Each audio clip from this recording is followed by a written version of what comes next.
Good morning, everyone. Thank you for coming today. I'm Christopher Delzato, the Special Agent in charge of the Las Vegas Division of the FBI. Joining me today is Kevin McMahill, Sheriff of the Las Vegas Metropolitan Police Department, and Adam Barthelmess, President of Clear Channel Outdoor. At the outset, I'd like to express my gratitude to Clear Channel for once again assisting the FBI in raising awareness of one of our investigative priorities. We appreciate the great partnerships we have here in Las Vegas. The impact of these billboards is substantial, especially in a city that hosts more than 40 million visitors a year. We couldn't ask for better publicity. I'd also like to thank the members of the media. Without you, we couldn't effectively share a message, and we appreciate the important role you play in keeping our community informed. After some brief remarks by me, I'll turn the podium over to the Sheriff and then Adam. At the conclusion of our comments, we will open it up to questions. Today, FBI Las Vegas is announcing a billboard campaign focused on crushing violent crime, which targets criminal offenders, organizations, and fugitives. As recently reported in the news, we wrapped up Operation Summer Heat, a multi-pronged offensive to address violent crime. As you may know, the FBI has many task forces focusing on a wide variety of threats, such as terrorism, organized crime, cybercrime, violent crime, and public corruption, to name a few. I'd like to draw attention to the FBI's Criminal Apprehension Team in Las Vegas, or CAT. CAT is a multi-agency task force that tracks down and apprehends violent fugitives who have committed crimes in the Las Vegas area or fled Nevada. CAT is considered one of the busiest teams in the country and is regarded as the gold standard, conducting hundreds of arrests each year for crimes like murder, attempted murder, and aggravated assault, amongst others. CAT played a key role in the Operation Summer Heat initiative with impressive results right here in the state of Nevada, including 114 arrests, 16 guns recovered, and 14 drug seizures. Let me be clear about something. This awareness campaign is by no means an indication that violent crime is rising in Las Vegas. Across the country, law enforcement is tackling violent crime. It's the #1 issue. We are committed to more than just putting people in handcuffs for a few days. We are dedicated to building strong cases that dismantle criminal enterprises and ensure the worst offenders are locked away for the long term, making our communities safer. We are committed to strengthening our partnerships with local and state law enforcement, as well as our communities, to disrupt and root out violent crime in our neighborhoods. When it comes to tackling the violent crime threat, we are committed to working together with our partners to maximize impact. We stand shoulder to shoulder with our partners. My message today is to urge the public to report violent crimes. We want the public to know they can report anonymously through 1-800-CALL-FBI or visit our website at tips.fbi.gov. I also have a message to anyone who may have been a victim of violent crime. That phone number and that website is the same for you. Your safety matters to us. Crushing violent crime is a top priority of the FBI. It is our duty to bring these criminals to justice and ensure the safety of our communities. Sheriff? Thank you, sir. Before I get started, I'd just like to point out these things that are going to be on the billboard. Those are the coolest ones you've ever done, so crush violent crime, I love it. Those that don't know, I'm Kevin McMahill. I'm the Sheriff of the Las Vegas Metropolitan Police Department, and I would just simply say to you this, is that we are experiencing historic crime reductions here in the Las Vegas Valley, and that's for lots of reasons. Top of that is that I have exceptional cops led by exceptional people doing relentless work, coming to work every single day to make a difference. But also, it can't be not said that the relationships that we have between our federal law enforcement partners and local law enforcement here in Southern Nevada are simply second to none. We partner up, as Chris mentioned, on this CAT team. It's the best one in the country. They're out there killing it. They are absolutely taking people into custody every single day that have committed violent, heinous crimes in our communities, and I couldn't be more proud of that partnership and the work that they produce. Also, just want to give you a couple of statistics to back up what I just said to you. First off, one of the biggest things that police and communities are challenged with is the number of officer-involved shootings in communities. We train our cops better than we ever have. They arrive at alternative outcomes to deadly force in ways that they've never been able to do before. Today, we're at 4 officer-involved shootings year to date. Compare that to last year, it was 12. That's a 66+% reduction in officer-involved shootings, and again, a historic low. Men and women out there, going out there, trying to save lives of even those that are attacking them. Incredible work by law enforcement. Our homicides, again, down significantly. We're down over 30% in our homicides. And when I tell you that, those numbers for homicides in Las Vegas are going to end this year at a historic low. And when I tell you that, I want to remind you, these are not just numbers. These are people. These are families, mothers and fathers and sisters and brothers and aunts and uncles who won't be sitting at the table at Thanksgiving or Christmas because somebody lost their life due to an act of violence. We're reducing those numbers, and as importantly, our homicide section here in Las Vegas is simply second to none. Every single year we solve 95+% of the homicides that occur in our jurisdiction. So the message is, crushing violent crime, you're not going to get away with killing somebody in my jurisdiction. That said, I also want you to hear this, is that we created what we call the Violent Gun Crime Unit, or the gun unit in my jurisdiction. Last year in October of 2024, until the end of the year, they solved 100% of every single shooting that occurred here in Las Vegas. Let me give you year-to-date data on gun crime that those individual detectives are. This is, by the way, 20 detectives, 2 sergeants that did that the year before. Their success is so wild, we doubled it. This year, so far, there's 194 cases. Only 4 of those cases remain open. It's almost a 98% solve rate. You shoot somebody in our town, you're going to get caught. 28 of those are juvenile victims, and 36 of those are juvenile suspects. We have a lot of work to do in the juvenile arena, and we're going to continue to focus in on that. And aside of the firearms recovered by that Violent Gun Crime Unit only, 273 guns were taken off our streets last year that were used in shooting another human being. Exceptional work, exceptional partnerships. I'm so proud to be part of all of this Southern Nevada law enforcement community.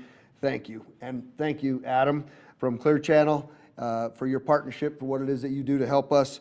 And I'm going to turn it over to Adam now. Thanks. Thank you, Sheriff, and thank you, SAC Delzato. Good morning, everyone. My name is Adam Barthelmess, and I'm the president of Clear Channel Outdoor here in Vegas. Thank you for joining us all today as we align in the fight against violent crime in our community. Through our partnerships with various governmental, non-governmental, and nonprofit organizations, Clear Channel continues to play an active role in the communities we serve by supporting causes that impact millions of people in Las Vegas and throughout the U.S. This includes numerous campaigns with local, state, and federal law enforcement like we're announcing here. Assisting with health and public safety efforts is one of the many ways we're privileged to continue helping serve our local communities. And we're honored yet again to do our part to use the power of our digital outdoor media to support the FBI and Las Vegas Metropolitan law enforcement as they work to protect us and our families against the ongoing threat of violent crime. I'm proud and honored to stand up here today with these law enforcement officials as they're working hard to educate our community about this threat, and importantly, as the billboards read, to also inspire our residents to do their part by calling in to the FBI hotline to report violent crime when they see it or if they know about it. Clear Channel Outdoor looks forward to continuing our promise to be an important part of the Las Vegas community as these billboards begin live today. Thank you. Adam, can you tell them where they're running all day so if they want to get a shot? Sure. The best locations for photos and shots are going to be on the southeast corner of Decatur and Charleston, as well as the northeast corner of Cobalt and Tropicana. Those are the best, safest spots that you can pull over, and they're going to be in more of the local area as opposed to freeways. Thank you. Anybody have any questions? And can you tell me who you want to ask the question of? Anyone? Yeah. Question for Christopher Delzato. Story making headlines today is this gambling probe involving people affiliated with the NBA. Are you able to say how the FBI Las Vegas participated in that investigation? The lead on that investigation is FBI New York and the Eastern District of New York, so I'll kind of defer the questions to them. Okay, but was the FBI Las Vegas involved in that investigation? The FBI Las Vegas assisted in the arrest of one of the subjects here in town this morning. Are you able to say who that was? Again, I'll direct it to New York. And then back to the billboards. What was the inspiration behind the messaging using the wording "help crush violent crime"? Really, the inspiration it stemmed from Director Patel and his one of his primary initiatives, one of his primary focuses across the country is to crush violent crime. So that really spurred the billboard campaign. Yeah, and then using billboards like this in the past, what have been kind of some of the successes that you have with people calling into the tips line? I mean, it's like the sheriff said, we can't police without the public's involvement. So anytime the public's involved with providing information, it obviously generates cases, it generates sources and other things that are used to mitigate threats like violent crime, just being one of them, public corruption, healthcare fraud, the full gamut of criminal as well as national security threats we see here in Las Vegas. Can you expand more on the gang portion of what you had discussed? Specifically, are you seeing an increase in the number of gang members here, new gangs coming up, and if so, what does the violent crime look like when you're dealing with gangs? I mean, I think I'll say, and to the sheriff's point, and I think his numbers reflect that I think local, state, and federal law enforcement is doing a fantastic job here in mitigating a lot of those threats. With that being said, obviously we still have gangs and a gang presence here in Las Vegas. Sheriff, did you want to comment at all on that? You covered it. Okay. I do have a quick question for Sheriff McMahill. You know, at the State of the Department address earlier this year, you had mentioned that your biggest goal, one of them, is to decrease the number of OISs. It seems like you've been able to do that, but part of that was also the increased training that you were going to implement. Can you discuss a little bit more about what that training has looked like and obviously the success that you've seen? Sure. So the question for those that couldn't hear it is the success of the reduction in officer-involved shootings and the training that we've done. As you well know, we just opened up the entirety of the new reality-based training center that we have here in Las Vegas. And that training center was completely privately funded to the tune of about $40 million, so it didn't cost taxpayers anything. But the bottom line of that is that when we have an officer-involved shooting, we put that back into a training environment every single time. And the idea is that we put that back into the training environment and run all of our patrol officers through that training to arrive at an alternative to the deadly force that is normally used or was used in that incident. How do you train that out? Sometimes it's team tactics, sometimes it's literally slowing things down, sometimes it's alternative weapons other than deadly force like the 40 millimeter or the beanbag rounds that we have. It's also the utilization of drones and the technology that we now have at Metro. We're getting ready to unveil the 38 drones that are stationed around the valley. We already have drones as a first responder. But the bottom line is that we instilled this culture of what we call injecting humanity into every situation that we have. And our officers are having to deal with less trauma as well. So there's a wellness component built around this for our police as well. And the success is incredible. Human lives are being saved on both sides of this. And it's something that I'm extremely proud of. But thanks for your question. Sure. You were talking about some of the successes that you have had in the lowering, the reduction of crime rates. Many other cities have also said their rates have been lower, and despite that, the administration has sent in the National Guard, for example, saying they want to fight crime. I was wondering if you would welcome or oppose the administration sending in the National Guard to our city here. I don't think there's any demonstrated need for the National Guard to come here. I certainly have a lot of, I'm former Army myself, and so Those citizen soldiers that are serving out there day in and day out, I'm extremely proud of what it is that they do and how it is that they do it. I don't think that Las Vegas has a crime rate that needs the National Guard out here, and I think as we continue to crush those numbers, as we're talking about here, I don't think we're going to be on that list to actually do that. We have relationships amongst all of our partners here at the federal level. But listen, at the same time, if that were to happen, we would communicate and incorporate them as we do all other agencies into our crime-fighting efforts here. I think it really speaks volumes, though, because the question that you asked was, lots of cities are seeing reductions in violent crime. And you're not wrong about that, but I want to say to you this is, we've seen 3 years since I've been your sheriff of significant reductions in violent crime, and there's not any cities across the United States that can show those 3-year declines in the same way or the same levels that we have, nor can they contribute, nor can they have the significant reduction in officer-involved shootings that we've seen here as well. So I think what we're doing collectively here in Southern Nevada as law enforcement is literally second to none, and it's amazing to watch what our men and women do every single day to go out there and make a difference in our communities. It's because they really care about the place that they live in. And then also, you talked about the relationship that you've had with other agencies, federal and state. How is, one of the reasons for the 287G, for example, was to go after the worst of the worst, as it was said. How is that going? What is the status of your participation? So as you well know, the question is, what's the status of the 287G participation, basically with ICE is what you're asking. And so I'll go over this again so everybody understands this.